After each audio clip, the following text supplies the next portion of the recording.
Sanderson always comes up with these robust magic systems, some where you ingest metal, and depending on which metal you ingest, you're imbued with a certain kind of power. Other magic systems where you're pierced with metal, and that affects the kind of abilities that you have. Other magic systems that are attached to like some ancient magic that are a part of these tiny spren that empower. And then you've got others that are just like magically infused weapons. All of them have math and history and different things attached. And then you've got the Rithmatist. And that's where people draw with chalk on the grounds and little dinosaur characters come to life.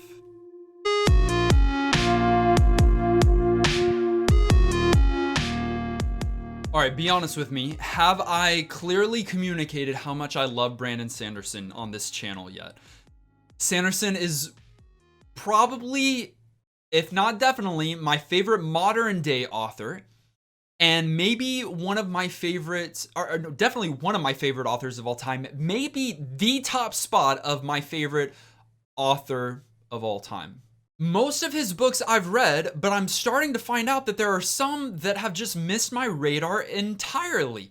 I've heard of this book before, The Rithmatist, but I've never read it, never picked up, never even considered it. I think it's been on my want to read list. It's just, it's not a part of his Cosmere, and that's his fictional world. I've talked about it before. You can click the annotation, but it's not a part of that. So I hadn't read it, haven't picked it up before, and just thought, look, here's a Sanderson novel that's a pretty quick, short read, and I'm looking and craving for a good, quick fantasy fix. And so I tried it, and I loved it. The Rithmatist is about a young boy. I don't remember how old he is. I think like middle school age, and he's at this prestigious school that both teaches these magically infused individuals and the normies, like our main character actually, Joel. And that's the first thing that's super interesting. Our main character doesn't have access to the magical abilities that are featured in this story.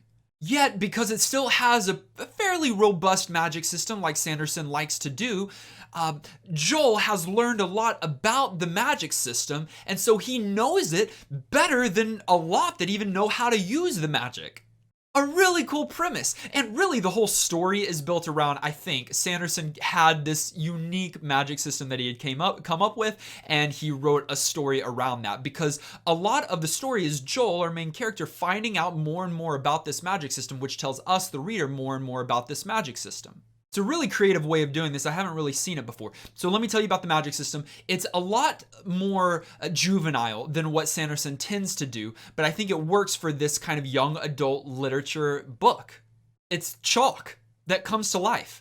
Not the chalk, the drawings that somewhat come to life. They stay on a two-dimensional plane, and the idea is you battle someone else that is a Rithmatist that can magically infuse the chalk drawings to come to life. And so it's a series of drawing kind of these defense mechanisms through circles and different shapes to protect yourself, and then you draw these little chalklings, which are little like dinosaur dragon type creatures that go and attack the other defenses of the person that you're battling.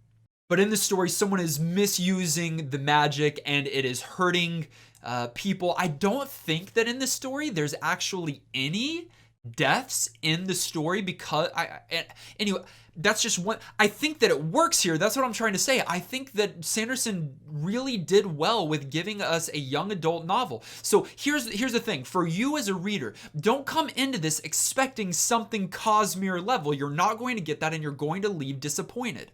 But if you come at it not expecting much, thinking that it's going to be a quick read, it's going to be quick paced, you're not going to get the most depth when it comes to characters or even storytelling or magic system, but you're just coming for a quick, good fantasy read that is Sanderson-esque. That's what you're going to get, and you're going to have a lot of fun with it. Sanderson really is a master of his craft, and it was a pleasure for me to be able to read one of his stories that is so opposite of the epic fantasy that Sanderson tends to write and that I'm used to. I've been reading Mistborn, Stormlight Archive. Most recently, I read Warbreaker. all of those are in the same genre, same realm. This is on a different spectrum, but again, I think it works. It was such a pleasure to read, and I think he did exceptionally well with it. If you're a Sanderson fan and haven't yet read The Rithmatist, you need to go and give it a try. If you have read it, let me know what your thoughts of the book were in the comments down below. I understand if you didn't like it, especially if you're a Sanderson fan, because it's so different. But let me know. Did you like it? Did you not like it? Let me know in the comments. And then if there are other Sanderson books that you think I'm still missing that I should read, that are a delight, kind of like this, that might be a surprise to me, please leave those in the comments down below as well. And as always, thank you for watching this video, for clicking like, and if you haven't yet, click the subscribe button and join the Dragon Army, and we'll see you in the next video.